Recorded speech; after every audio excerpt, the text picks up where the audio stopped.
manusia mengenal qada dan qadar sebagai salah satu rukun iman dalam Islam. Sebagaimana manusia diperintahkan untuk beriman kepadanya, maka mengimani qada dan qadar merupakan bentuk rukun iman yang wajib diimani.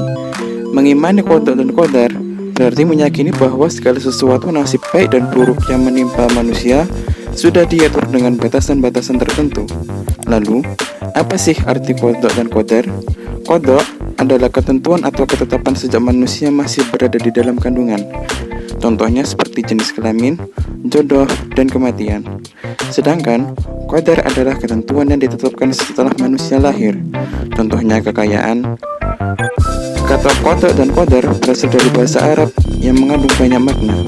Qada yang berarti hukum atau keputusan berarti kehendak atau menjadikan. Sedangkan qadar berarti ukuran atau ketentuan dan kepastian. Macam-macam takdir. Yang pertama, takdir mubrom. Dalam bahasa Arab, mubrom artinya sesuatu yang sudah pasti, tidak dapat dielakkan. Jadi, takdir mubrom merupakan ketentuan mutlak dari Allah Subhanahu wa Ta'ala yang pasti berlaku atas setiap diri manusia, tanpa bisa dielakkan atau ditawar-tawar lagi, dan tanpa ada campur tangan atau rekayasa dari manusia. Contoh takdir mubrom antara lain: yang pertama, waktu ajal seseorang tiba; yang kedua, usia seseorang; yang ketiga, jenis kelamin seseorang; dan yang keempat, bumi mengelilingi matahari. Takdir mu'alaq. Takdir mu'alaq secara bahasa artinya sesuatu yang digantungkan. Makna harfiahnya, takdir mu'alaq merupakan takdir yang Allah tetapkan bergantung dengan peran serta umat manusia melalui ikhtiarnya. Contoh peristiwa yang berkaitan dengan takdir mu'alaq dalam kehidupan manusia adalah kesehatan. Ketika kita menginginkan tubuh yang sehat, maka kita harus menjaga pola makan dan hidup yang sehat serta rutin melakukan olahraga. Bukti adanya qada dan qadar.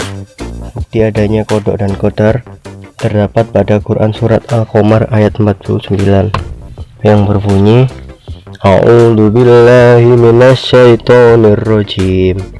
Bismillahirrahmanirrahim. Inna kulla syai'in khalaqnahu biqadari. Artinya, sungguh kami menciptakan segala sesuatu menurut ukuran. Maksud dari ayat ini adalah Allah menciptakan manusia dengan kadar dan ukuran yang telah ditentukan. Optimis, ikhtiar, dan tawakal. Optimis adalah orang yang selalu berpengharapan baik dalam menghadapi segala hal maupun persoalan.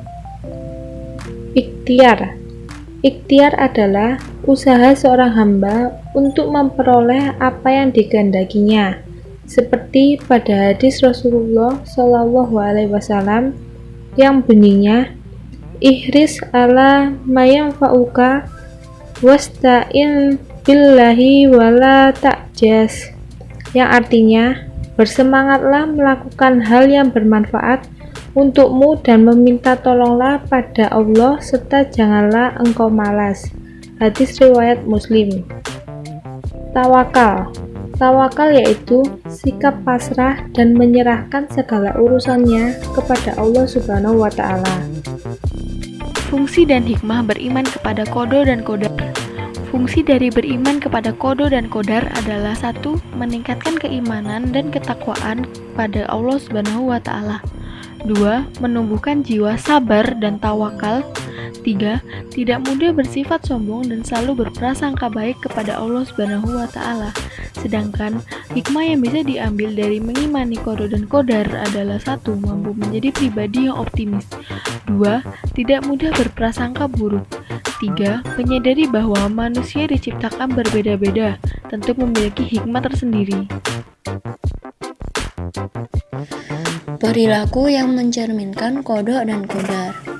Perilaku yang mencerminkan qada dan qadar adalah: 1. Tidak bersikap takabur. 2. Selalu bersikap optimis dan pantang menyerah. 3. Selalu bersabar dalam menghadapi segala persoalan. 4. Senantiasa bertawakal dan berdoa kepada Allah Subhanahu wa Ta'ala.